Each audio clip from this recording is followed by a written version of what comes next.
Pandit G, మిమ్మల్ని ఎక్కడో చూసినట్టు గుర్తు. టీవీ లైవ్ లో చూసుంటారమ్మా. ఆ లైవ్ లో కాదు, వేరేదో లైవ్ లో చూసినట్టు గుర్తొస్తుంది. పంచముఖ ఆంజనేయ స్వామి గుళ్ళో చూసుంటారమ్మా.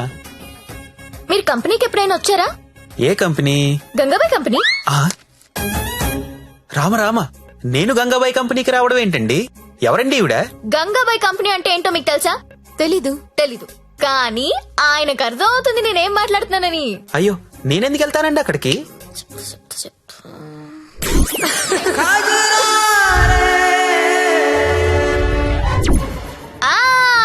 సరోజా. సత్య, నీకు తెలీదు, సారు సరోజకి వీర ఫ్యాను. అమ్మా, నన్ను వదిలేయండి. 18వ తారీఖున పగలు 12 గంటలకు మంచి ముహూర్తం ఉంది. మీరు హ్యాపీగా పెళ్లి చేసుకోండి. దయచేసి నన్ను మాత్రం పెళ్లికి పిలవకండి. పండిట్జీ, పెళ్లి మీరే దగ్గరుండి జరిపించాలి.